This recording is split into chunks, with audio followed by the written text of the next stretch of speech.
Hello, good afternoon বন্ধুরা, সবাই কেমন আছো? সবাই আশা করি সবাই ভালো আছো আর সুস্থও আছো। আমিও ভগবানের কৃপায় ভালো আছি, সুস্থ আছি। তো আজকে সকালে আসিনি, বেলায় এলাম। যেহেতু রবিবার ছুটির দিন বাড়িতে আছি, তাই রান্নাটা একটু বেলায় করলাম। আর গরম গরম খাবো। সকালবেলা রুটি তরকারি হয়েছে, আর বেলায় রান্না করে এখন তোমাদের সাথে শেয়ার করার জন্য এসেছি। তো চলো দেখাই কি রান্না করেছি, সেটাই তোমাদের সাথে শেয়ার করি। তো চলো দেখাই ঝটপট করে। দেখো, গরম গরম ভাত আছে, আছে শাক ভাজা, আর করেছি চিকেন কষা। দেখো, গামলা একটু তুলেছি বিকেলের জন্য, আর এটা এখন খাবো। সব বাটিতে তুলে নিয়েছি।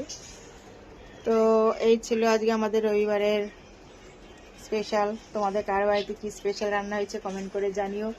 আর আমার ভিডিওগুলো যদি ভালো লেগে থাকে অবশ্যই লাইক কমেন্ট শেয়ার করে দিও। তো সবাই ভালো থেকো, সুস্থ থেকো। আজকে রবিবারটা সবাই খুব এনজয় করে কাটাও, আনন্দে কাটাও। তো আপাতত টাটা, আবার পরে কথা হবে।